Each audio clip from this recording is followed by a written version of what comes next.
Uganda, Archbishop Samuel Kazima Mugalo, please come and join us here. My other panelists were very proactive, and I think that's what we need as we prepare for the 26 elections. And I would like to recognize already before me Imam Kasozi, the Imam of Mawanga Mosque. He's also a farmer. He's just told me he farms a lot of pineapples, and we're excited to have a farmer who is also an imam, but he's also a lecturer at IU in social sciences. Please give him a round of applause. But we also have Owechitibwa Christopher Bwanika, the Attorney General of Buganda, but also the partner at Kalenga Bwanika and Chisubi Advocates. He's also a lecturer in law at UCU. So you're very welcome, Owechitibwa. Let's give him a round of applause. And so today, from the culture and religious side, we are going to add our voice to this discussion. And those of you who have attended the keynote address and the discussions in the other room, I think we've all found our bearing. Also currently, I also am the spokesperson for the evangelical, the born again, and the Pentecostals in the National Fellowship of Born Again Pentecostal Churches. We also collaborate with IRCU. So we're happy to have you today. Just to bring the panelists on board and the entire room, this is the National Conference on Early Warning Mechanisms for the 2026 elections. And what we're trying to do in this room is to develop mitigating, coming together with solutions on how we can mitigate electoral risks through timely actions and collaboration. And that's why different partners have been invited here. But more specifically, this panel will be looking at the role of cultural and religious leaders in ensuring tolerance and unity amidst diversity, in creating a conducive environment for peace, democracy, good governance, and human rights protection as we prepare for the 2026 elections. So you're welcome, panelists, and you're welcome, our guests. I will start very briefly, and maybe each one of you can make a comment on this. We have the church, we have the religious leaders, we also have the cultural leaders. What is our role? What is our role in mitigating these risks, these issues, as we prepare for the 2026 elections? How does the church come in? How does the mosque come in? How do the religious leaders come in? How do the cultural leaders come in? Briefly, these factors as we prepare for the 2026 elections. Let me start with His Grace, Bishop Kazimba. You're welcome, sir.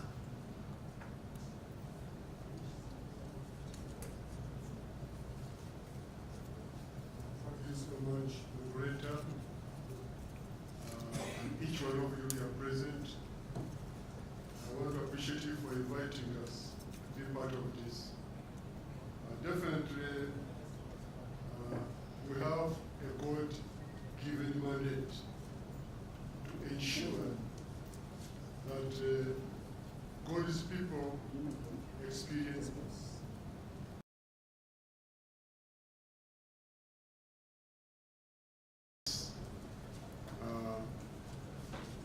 holiness. It is a holistic life. We are called as brothers and sisters with a duty of teaching and model tolerance. We are also called to do that from the pulpit to our communities We must also continue to remind our people that ethnic and religious differences, or otherwise, are not a threat. Through preaching and modeling love, forgiveness, and acceptance, we can stem prejudice and conflict before they arise. So we are called to promote dialogue.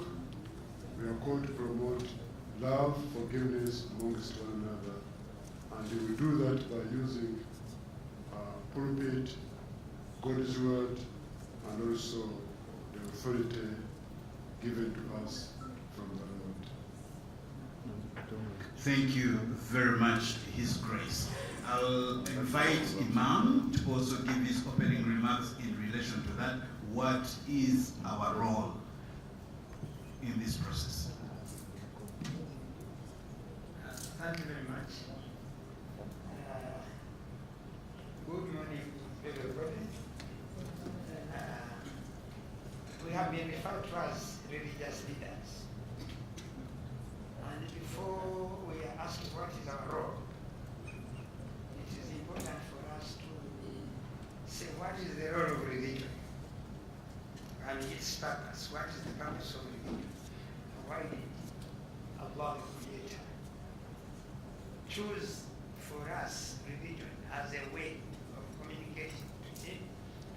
And the various texts and contexts that we read and we probably apply on a daily basis, they all point to one thing that I think has been re-emphasized all through: peaceful coexistence. Therefore, religion is a multifaceted thing. It plays multifaceted roles. And one of them is providing meaning and purpose to life. The reason why we talk about peace, we want to see good life. Because if there is no good life, the existence becomes very hard, and the purpose of our creation by our Creator loses meaning. That's why in our texts they say, if you save one life, you are as if you have saved the whole humanity. And when you take another life, it's as if you have destroyed the whole humanity. Where we are going, actually, why they're asking us to do early warnings, is because we have witnessed exchanges that have intimidated or threatened the well-being of this country. I have said elsewhere, and I want to say it maybe I don't forget it, that the signs and why I think Human Rights Commission is pushing us to do this thing is because they have already seen that inside our homes, the individual homes, the homesteads that we have in the form of the political parties, when they went into their home to eat food, the sharing has become hard and they fought for it. They are fighting for that food inside their home. Father, mother, children, and their mate, they are fighting for food in the table.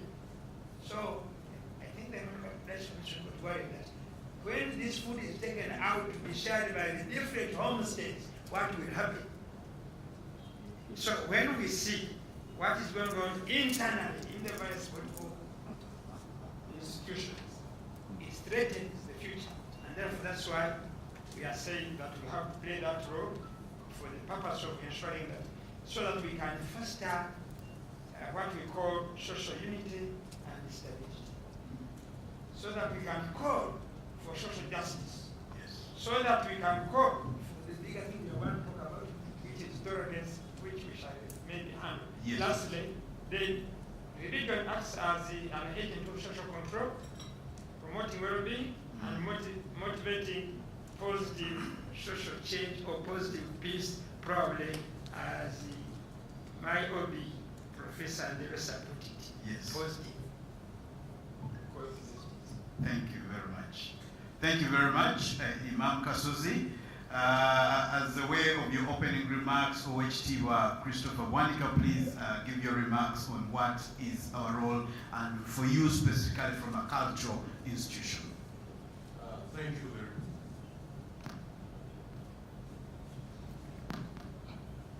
Thank you, moderator, and all participants, and Bishop. From the cultural perspective, I first of all wish to bring greetings to who was supposed to be the panelist. He's bereaved and unable to be here, but he asked me to convey his greetings and well wishes and to assure the organizers, first of all, to thank Human Rights Commission for arranging this. Whether it's timely, I believe we needed to have this kind of dialogue, timely intervention. The time is now, and it can't be later, to look into early warnings. Lawyers involved in construction know that early warnings as the safeguards to proper contract management, and if early signs can be seen and addressed, the contract can survive. So, even in the subject that we are dealing with, I believe our role as cultural leaders, I know that the Constitution and the Act which establishes the cultural institutions and leaders prohibits them from participating in partisan politics. It does not take away the role of cultural leaders in bringing together the people. We believe that all people have their heritage, nobody can run out from their heritage. And as cultural leaders, we are the first line responders to early signs of violence, especially in rural areas. People are close to their culture, their families and cultural leaders. And through these deep-rooted networks, we believe that cultural institutions have a role and moral authority to de-escalate tensions. If I could talk about Uganda's case, Uganda is focusing so much on the youth. When we talk about the feared violence, the youth, which according to demographics, constitute a very large percentage of our population, are a very big potential for violence, Yes. but also a very big potential for national development. If well managed, we believe that we can avert many of the anticipated vices and fears. Okay. So the kingdom, even in its recent budget, focus so much on the youth. We believe that as we consider other warnings, we must address the concerns of the youth. And I thank Professor Mwebesa, who talked about justice and equity. We may have very good legal frameworks and institutions, the hardware. But if there is no equity and justice and political will, probably, Professor, you talked about political consensus, but political will also put into effect all the other safeguards is a very important factor. So, Okay. as a preface to my We're presentation, going to dig deeper into that discussion. Thank you for those opening remarks. thank you. I know each one of us prepared a brief to communicate. Before we go into the details of this discussion, I will ask each one of us to, on those opening remarks and from the brief that you carried, there's something you want to communicate today. And I will give you 2 minutes each to read from that brief that you brought and something that you want to specifically highlight for this particular conference and discussion in relation to our role as religious leaders and cultural leaders in mitigating the risks and making sure that we have excellent 2026 elections. I'll start with you, His Grace, again. I'll give you 20 minutes to read through that brief that you carried and highlight particular things you want to bring to this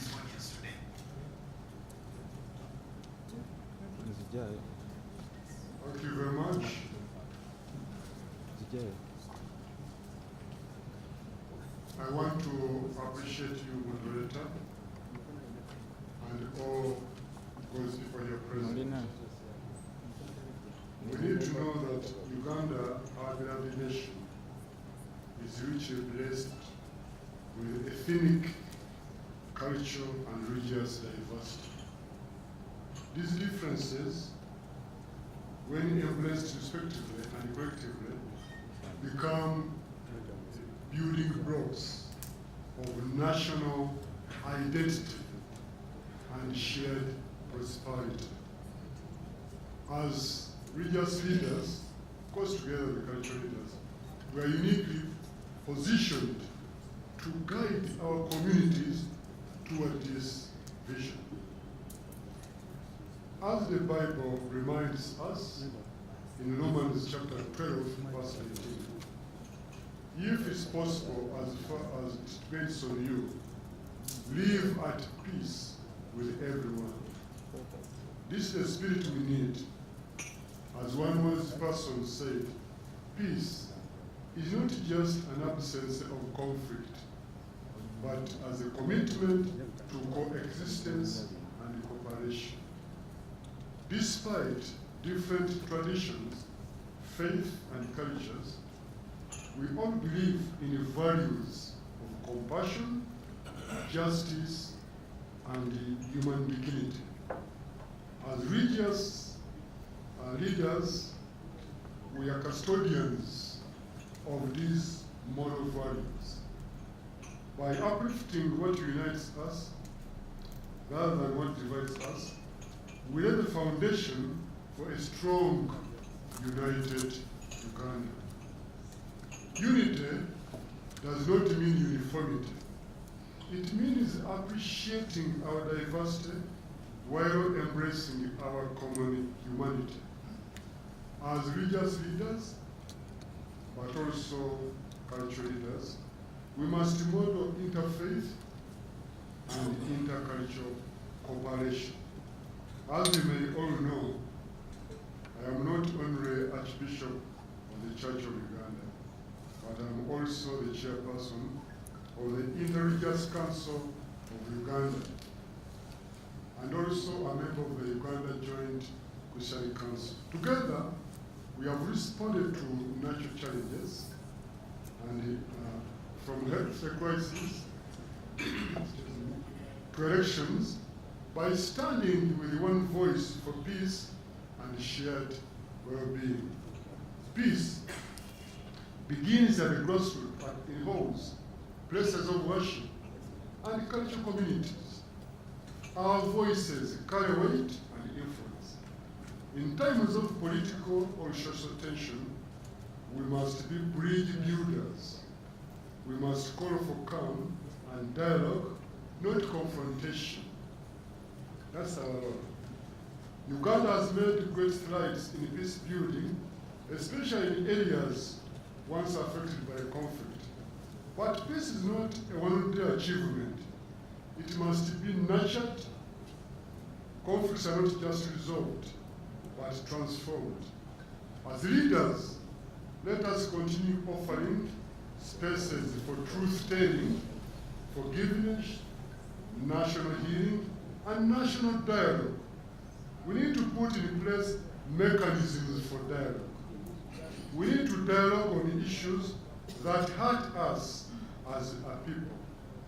Ladies and gentlemen, democracy thrives in situations of freedom. As religious and religious leaders, we are non-partisan, but not indifferent.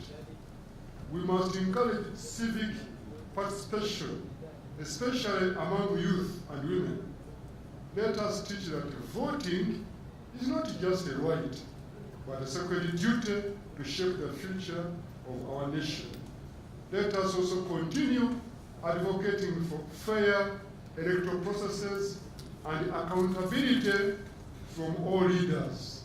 As Galatians chapter 5:13 says, use your freedom to serve one another in love. Every human being is created in the image of God. This truth is the foundation of all human rights. Our voices must champion the dignity of all, regardless of tribe, faith, gender, or political affiliation. We must speak against injustice, poverty, corruption, and discrimination even when it occurs not with bitterness, but with love and moral clarity. Working with institutions like the Uganda Human Rights Bureau, thank you so much for inviting us. We must ensure that rights are respected and that justice is not only done, but seen to be done. Let me conclude with a message of hope. Uganda's greatest resource is not its oil or fertile soil.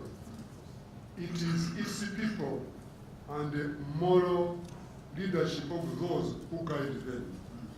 Together, religious and all of you, cultural leaders and every one of us, all leaders can help shape a Uganda that is peaceful, democratic, belonging, and just. Let us renew our commitment to work together, listen to one another, and serve our communities with humility and boldness. Let us rise to the call of Isaiah chapter 1, verse 17. Learn to do right, seek justice, defend the oppressed. Thank you so much. Thank you very much, His Grace Dr. Stephen Samuel Kazimba, for that detailed explanation on what we ought to do as religious leaders, and thank you for using the 2 minutes properly. I will also ask Imam Kasozi to use his 2 minutes to read that brief that he came with, and then I will also invite OHT1 to do the same. So you have your 2 minutes to read your brief, Imam. Allow me to thank the Bishop, last Bishop, for leading us into this discourse. What we are addressing specifically hinges on tolerance. And that tolerance is pointed to politics. So, political tolerance, where everybody probably will be given opportunity to play his role and then allowed. But unfortunately, it is missing. So, I would start by saying political tolerance means accepting and respecting the basic rights and the freedoms of others. So whoever is thinking about the early warning, you must put in place conditions or ways through which all of us must accept the others. We differ politically, but we have one country called Uganda, and we are all working towards it. So if we fail to accept and respect the best rights of others, then we shall be in danger. It also tells us that we should also accept the civil liberties of persons and groups, irrespective of where they are us or they are the others. So whose viewpoints differ on our own? We have a problem. When I differ with you, you have a problem. But you see, culturally we are different, religiously we are different, but we are seated together. Why is it that we can't do it here today? But when we get out and we go to the political players, they fail. What? Intolerance. I think that's why I said we should look at intolerance. Political tolerance, for those of you who are talking or speaking the political players, and all of us do. I have an opportunity that at least every week I speak to a gathering, and this gathering is multifaceted. All the political belongings are there, including those who don't have. So what is it that we must take? So we should say that political tolerance is critical or is crucial for the health and stability of what you call democracy. The democracy you're talking about, if you do not tolerate others, then it is not there. So what does that one mean?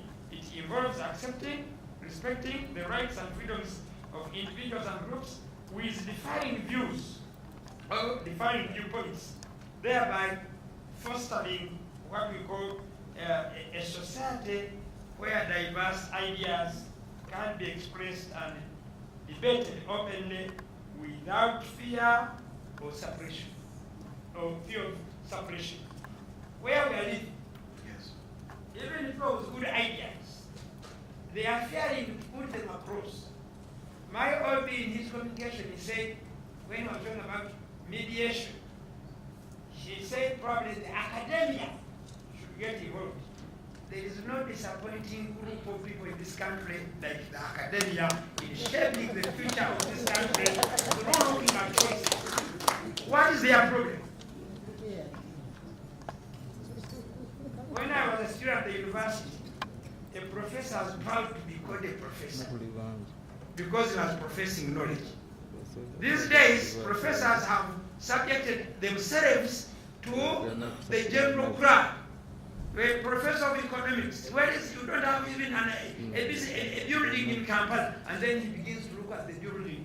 The professor is not supposed to build buildings. He's supposed to profess knowledge, and on that knowledge, if it succeeds, then he reaps from it without any problems. So, I want, therefore, why is academia sleeping? Academia, religious people, me and him, cultural leaders like him, all of us, we are in a trance lodge, waiting for the next flight, when the previous flight has left us. And because of that, when is the next appointment? Probably if I say this, I may miss. And sometimes there are so many false promises. Then when they come to us, they say, the congregations have failed to support us. And the only way for our survival is through those who have power. And therefore, we have to train carefully. Otherwise, we shall be served. And that has contributed to some of the tense moments that you see. So, religious leaders, our role. Number one, religious leaders play a vital role in fostering tolerance with communities by, one, leveraging their moral authority. Do we still have the moral authority if we are properly challenged? Two, moral authority. Now, promoting interfaith dialogues. Do we help people to dialogue? Advocating for social justice. When you are unjust, can you give what you don't have? So that's up to you. I don't want to discourage you. I want us to remain hopeful. Because my religion tells me that a believer must never lose hope. A believer must never lose hope. Because I believe, irrespective of the challenges, I cannot lose hope. I keep pushing. So you must tell us, you the followers, you tell our country leaders, tell us, your religious leaders, that please do the right thing. Don't just be survivors, otherwise we may not all survive. Two, they can actively combat intolerance through education. And you see, even our educational institutions have been hijacked. We have a lesser role than what it was. And therefore, we shall not shape the future. Yes. And now the people who are shaping the ideas, you look at them. Many of them are excited, many of them are anxious, many of them are intolerant, and consequently, that's why we have what we have. Two, denouncing hate speech. We must help the people by emphasizing that we don't need to speak bad against the other people. After all, we are all human beings. Three, emphasizing shared values of peace and compassion. Religion is about that, peace and compassion. In the Muslim, whenever you meet another Muslim, salam alaikum, it means peace. But is that from the bottom of our heart? Or we are just using it because everybody says it? So, in order to do this, religious leaders should promote interfaith dialogue and understanding by organizing interpolitical events and dialogue to foster mutual understanding of the respect and respect among different political players. We must not be inclined to those who seem to be more strong than the weak. 2, we must participate actively in interfaith initiatives, emphasizing shared values and common ground. What is our common ground? We have 2. The common ground in number is Uganda, our country. Number 2, people. We are the people. So if we emphasize that as religious leaders and the people accept that and agree to move with it, then we shall have provided what we are calling early what? Early warnings. 3, by organizing open and honest conversations. Most of the conversations we are engaged in, are they open? Are they honest? Are we honest in these conversations? Therefore, if we do this, we shall be able to dispel misconceptions and build bridges, as Bishop has said, of trust and cooperation. And therefore, if we have that, we shall move. Lastly, simply, we must address intolerance and discrimination. We must educate followers on the tolerance and respect. We must also utilize religious institutions and religious space to create platforms for promoting tolerance and dialogue, safe space for dialogue. Because, like here, you see we are here. There are some people who may have come with some issues to say, but because of the security officers they have introduced, those rest we may not fear them because for them we know them.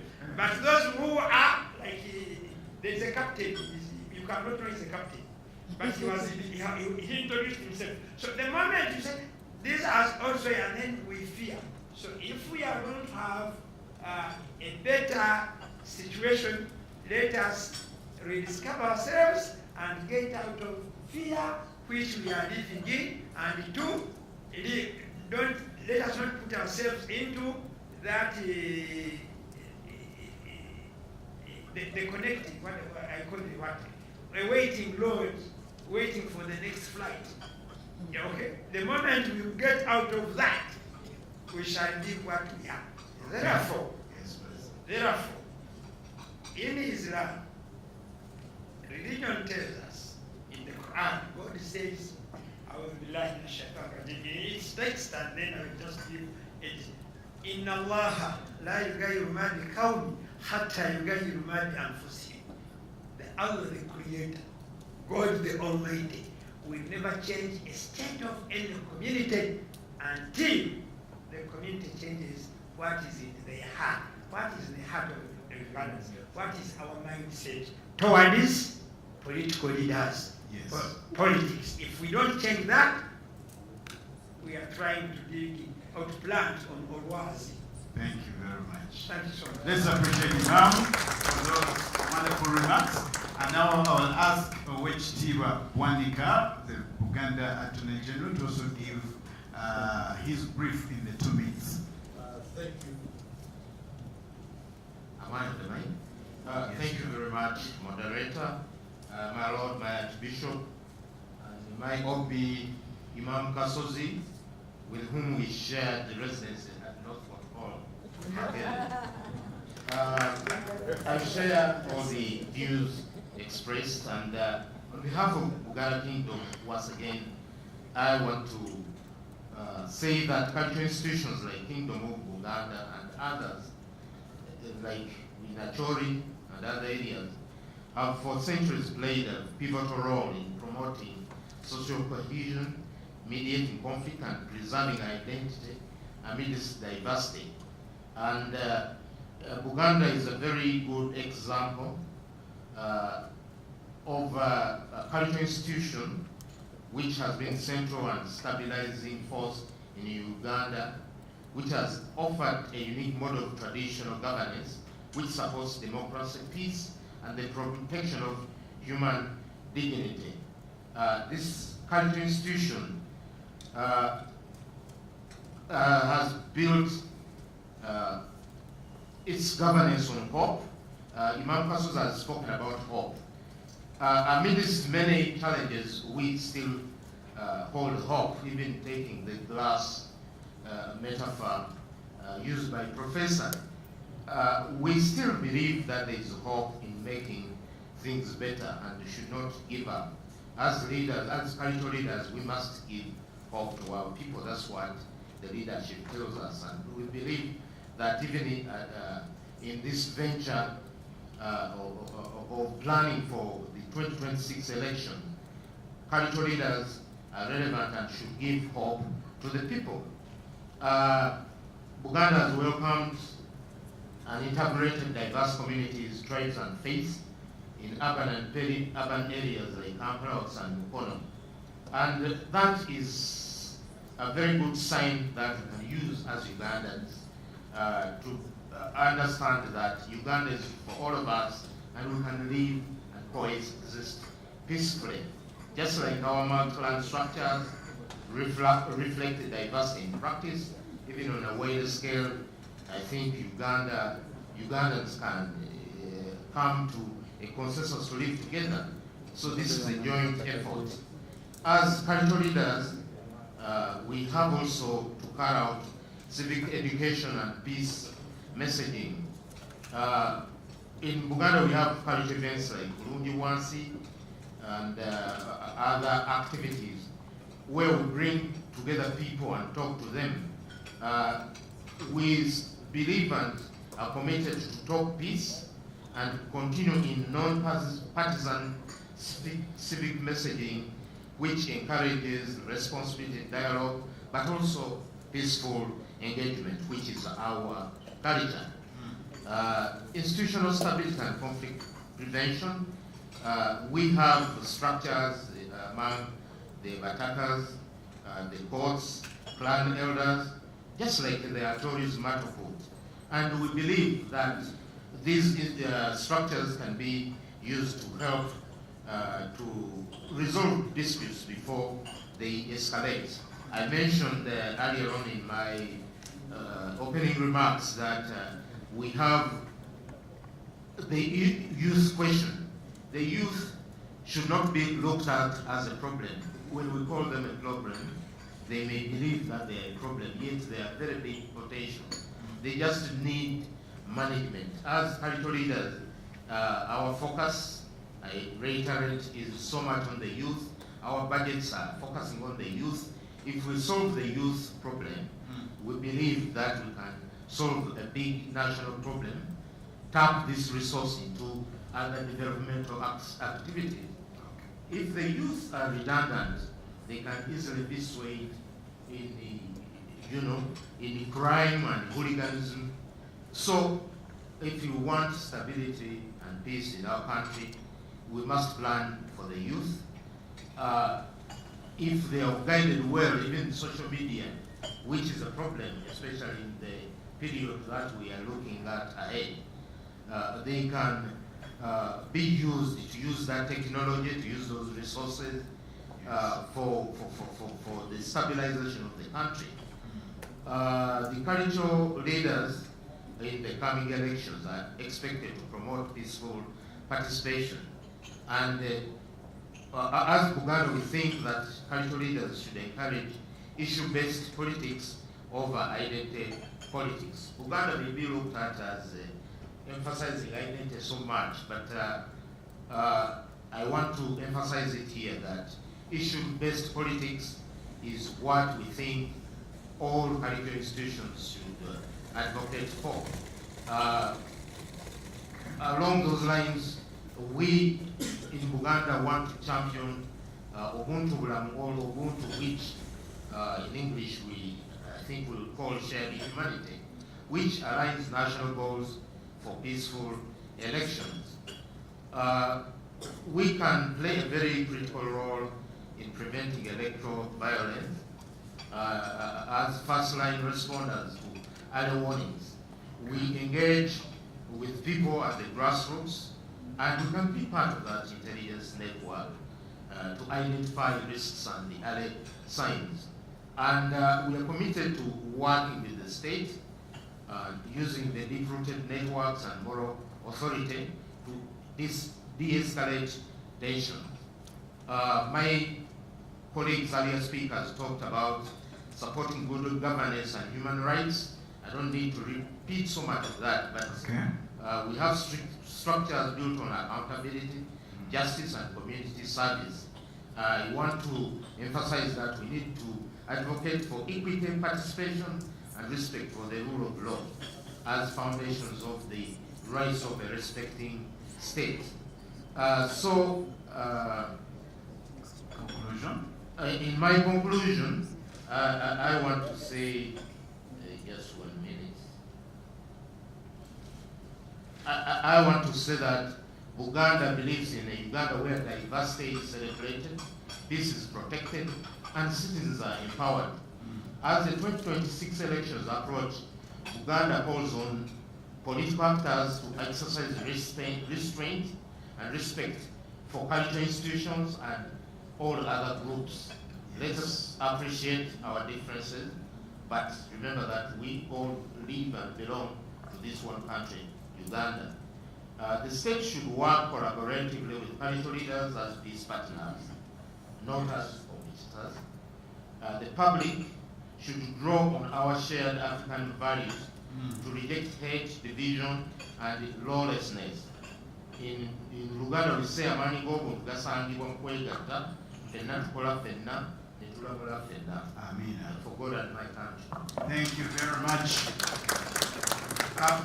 From our keynote speaker, we learned something that early warning signs require early response.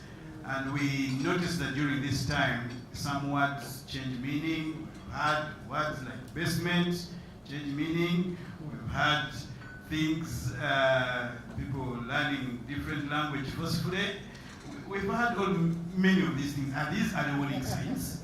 Religious leaders and cultural leaders, how do we deal with it? What practical steps do you have? And I remember somebody said, especially to you religious leaders and cultural leaders, that I have never come there to baptize people. Why do you also make comments this side? How are these early warning signs?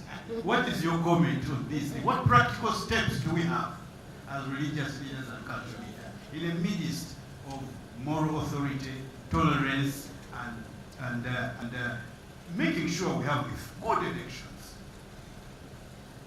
I'll start with you, His Grace. They have told us about courage. Yes. Thank you very much. We have a God-given mandate to preach the gospel. The gospel is very holistic. My theme as the 9th Archbishop is conversion of the head, conversion of the heart, conversion of the hands, which leads to homes, hospitals, hostels, HH, holistic first. So we are called to bring a message which really brings peace to each and every person. And we are also Ugandans. We cannot be left out. So our call, and we have already started the practical part of it. Just this week at IRC we have launched a campaign, and we invited even the Electoral Commission, a campaign of visiting the entire country, all of us in our regions, and talking about violence-free elections, talking about involving each other, talking about respect to one another. We are going to do it almost a period of 8 months. Okay. So this is a practical part of it. And we are going to ensure that all of us, the Muslims together, the Catholics together, Seventh-day, Orthodox, and on their chair. So we have already organized a way of doing it for the entire country. And that is one practical part, to ensure that we really respect one another, and we know we are human beings, we are called to respect one another and respect God as well. Imam, Thank you so very much, His Grace. Please give him a big hand clap. Imam says, what practical steps? Somebody mentioned that we could stay in this boardroom and leave things in the boardroom. What practical steps as we move towards these elections? The Prophet said that man ra'a minkum al-munkara فغير بيده فإن لم يستطيع فبلسانه فإن لم يستطيع فبقلبه.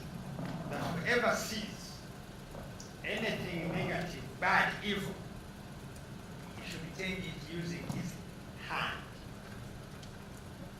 Do the religious leaders have that capacity to change it with the hand?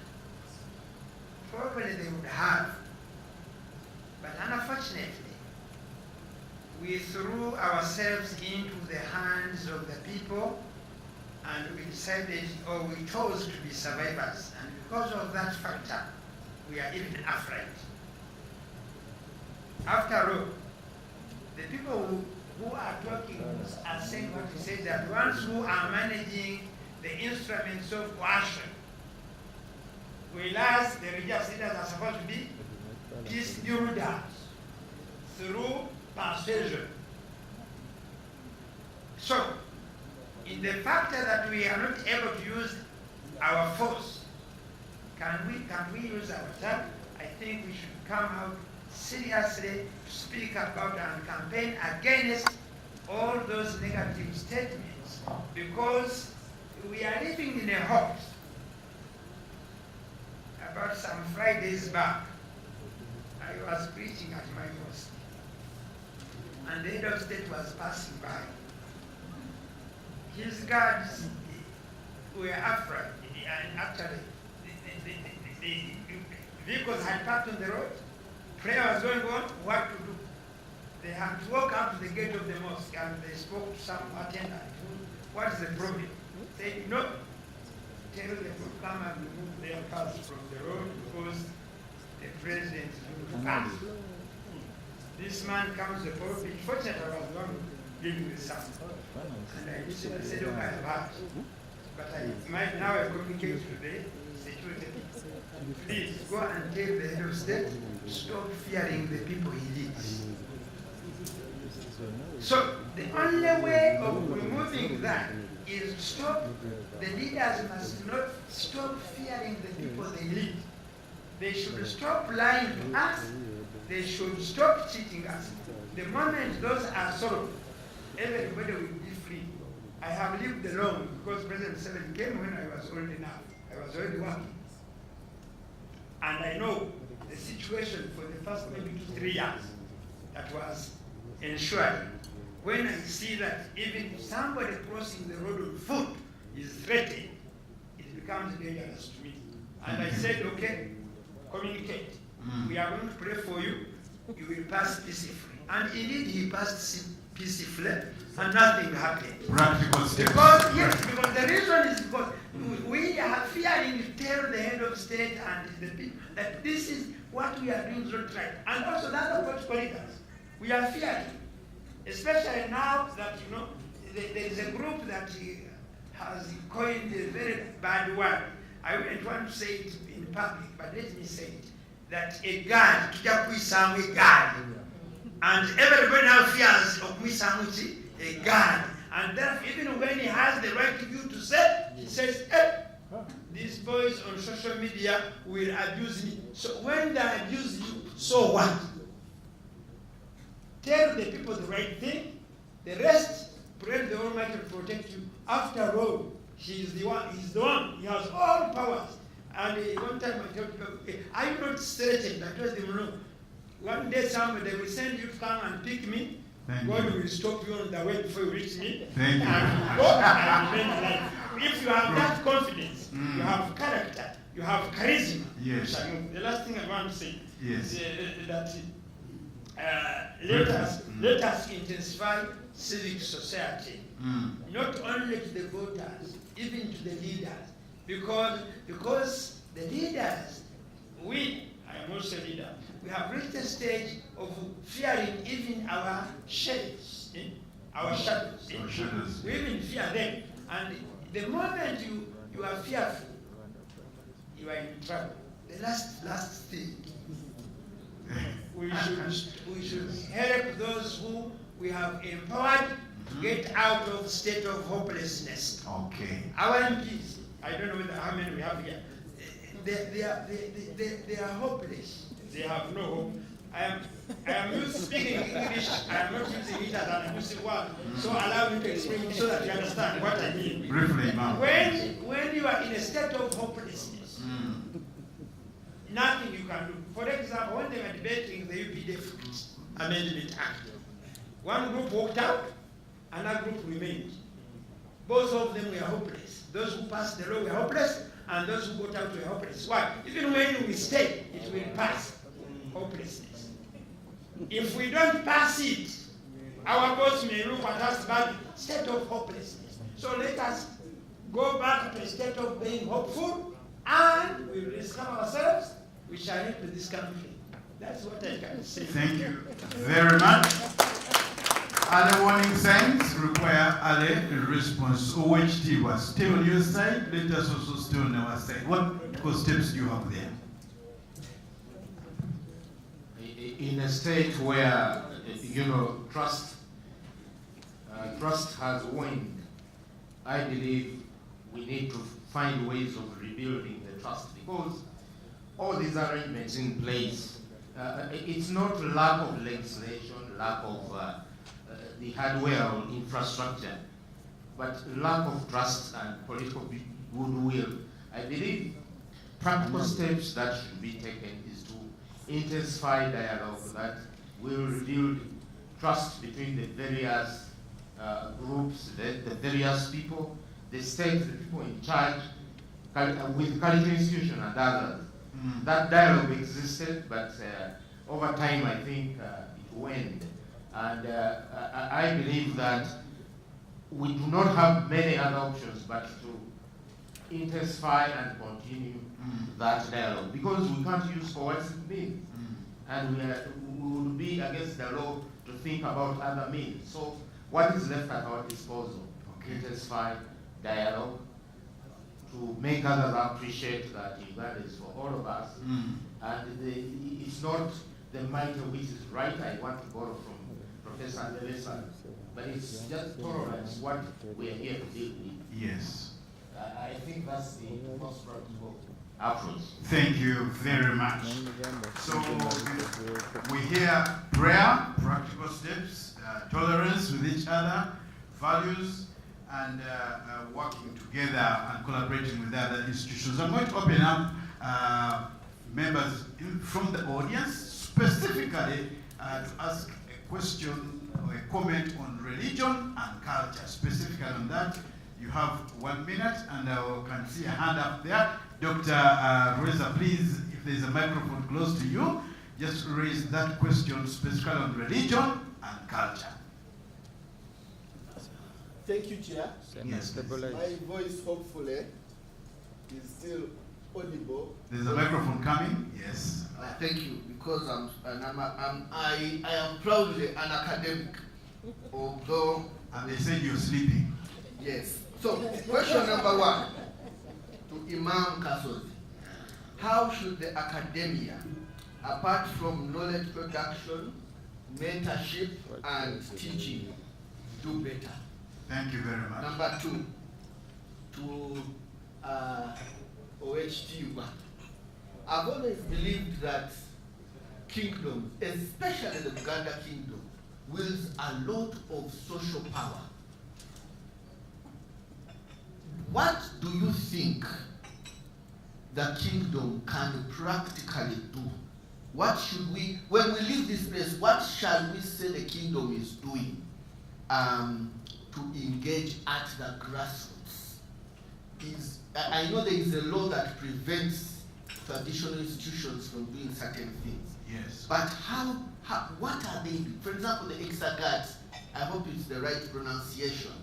Is there a course unit there on civic education?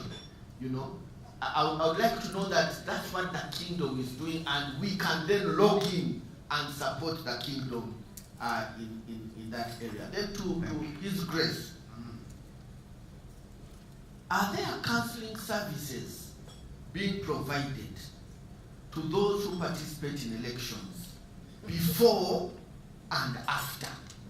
Thank you very Because much. it is a very expensive exercise, Okay. emotionally draining, splitting families. I don't know whether that is happening. And lastly, because of the delegated, there's a lot of delegated power in the church. How do we participate? What is happening in the church where those who consider themselves either elite or educated can actually log in? And I would like to hear the specific things being done specifically for the 2026 elections, so that you can then log in and support what the church. Thank you very much. If you make your questions brief, then we can take in as many as possible. Let's have just one more, and then I will come back to the panel. Please. Sir. Thank you very much, Your Grace, Imam Kasozi, and OHD. Thank you, the moderator, and fellow citizens. You will forgive me that I'll leave shortly after this, because I have another meeting somewhere. But I thought of at least having this first panel when I go. Briefly, sir, so that we accommodate Exactly. a little more. Yeah. One thing that I want to thank you, Your Grace, the Church of Uganda, the Anglican Church, stands on the foundation of great heroes like Archbishop Janani Luum, Archbishop Silvano Zwani, little known, but he did something great, probably during that incident where the Archbishop was arrested, that I think should be published also, so people know about him. I believe you have what it takes, and we were discussing earlier on one-on-one with you, that you have everything that it takes, like Professor said, the moral ground to ensure that this election of 2026, the early warning, as the Human Rights Commission is talking about, we avert the 2020 scenario. Okay. Thank you. My request is you need to summon the spirit of your predecessors, the archbishops that I've talked about, Janani Luum and Silvano Zwani. The point has been Thank you very much. Thank you very much. Professor Mwebes, and then we have Herod there. Those will be the last. One comment so that we redeem the time, please. Can I speak without? Yes. Professor first, and then Herod, then we end that. Mine is just one very simple request or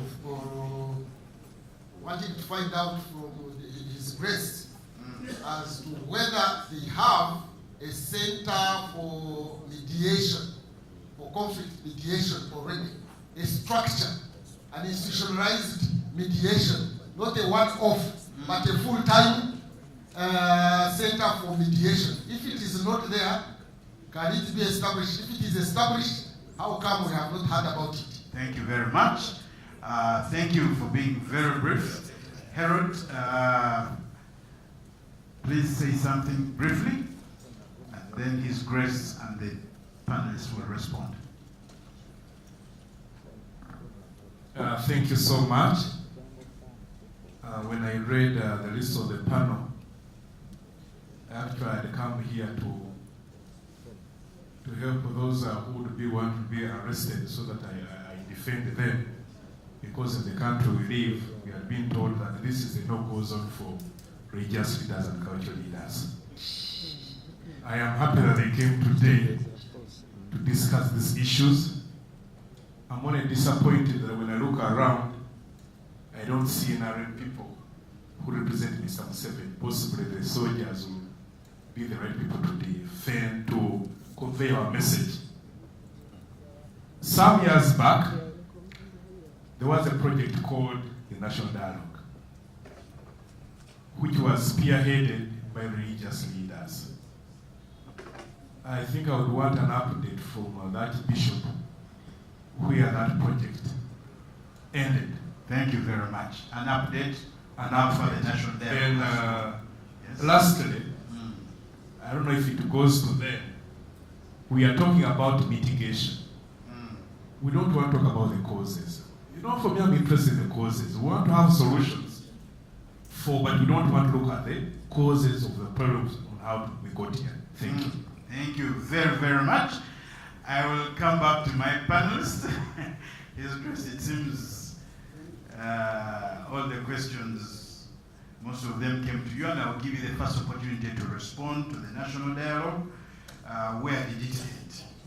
What happened? Do you have a center for mediation? Do you have a center for counseling? So please respond to some of those comments. Thank you very much. Let me appreciate you for this. We have a center for mediation, but you know, we have ILSU, and many people actually are helped through their denominations. And we have also centers for mediation and arbitration as Church of Uganda. We do a lot of this work, only that most of the things we do, we don't invite news reporters. So that, you know, this is what we are doing, this, you know.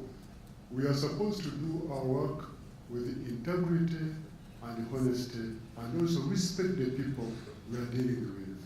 But we are doing the work very well, and Professor, you can approach me, those who belong to the Church of Uganda, or as Chair of ILSU, then we can guide you. Thank you. But that work, we are doing it very well. Secondly, the issue of counseling definitely, it's our work, it's part of what we do.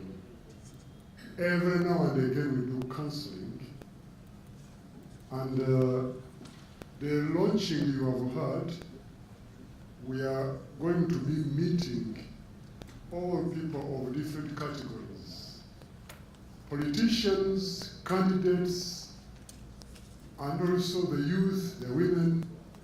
Each region, each district, we shall be staying there for some days and meet the people.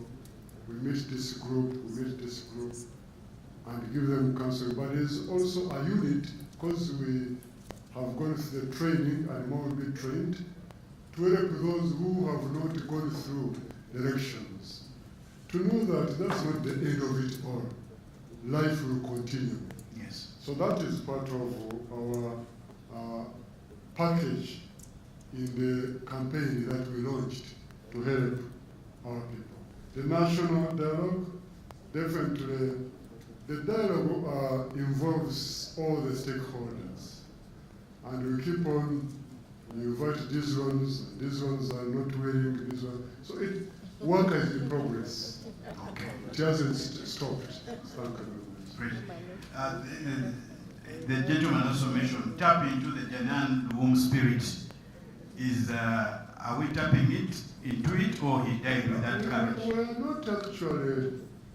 I think some people don't know what we are doing. We are not called to do the same things. Our approach is very different. We know Janani Wum did this. We know Bishop Tivende did this, and others. And we know Prophet Elijah did this. We have our approach. Our approach is different. We are approaching the concerned people and talk to them. We approach, for instance, if you ask the candidates, we said, now we need to meet the candidates and talk to them. We need electoral commission, judiciary, government, president, and say, these are the issues. We don't come back and say, but we have been out talking to so-and-so. We must act and behave as mature people. But the work we are doing is more than what you can hear. Other people are used as the people talking.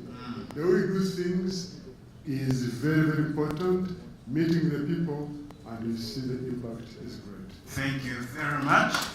His Grace is saying the principles are the same, it's the methodology that is changing a bit. Imam Kasozi, you say the academics are sleeping. They have asked you, apart from producing knowledge, what else can we do?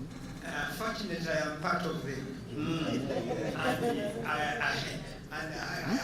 Actually, even I think Dr. Reza knows, about some few years ago, we are very, very active in the NGO space, discussing all these issues, organizing various meetings and workshops to shape the country.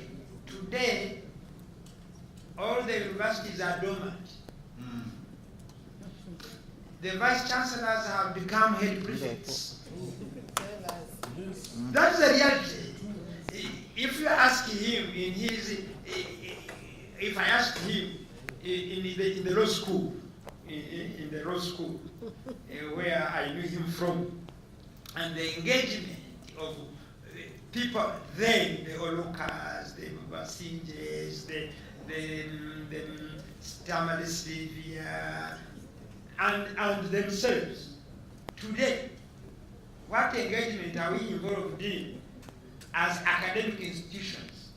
Makerere University, social sciences, for example, they used to have that famous discussion every year, Mawazo, bring people together from various institutions to discuss issues of national importance. These days, everybody is keeping quiet. One, waiting for an appointment at any opportune moment to leave academia where poverty is threatening us, or to go and contest.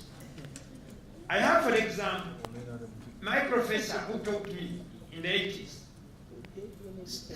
The 80s were also very volatile days. Museveni and team were in the bush. But this did not stop people to always organize discussions and discourses that talked about issues of national development, shaping the future of the country, talking about the policies. Today, we are all, I don't want to lose my job. And that's what I'm saying. We have their sleeping giants with a lot of ideas and views. Teaching is being done because we teach, we examine, and people go. Okay? Yeah. Now let us look at even the output that we put out.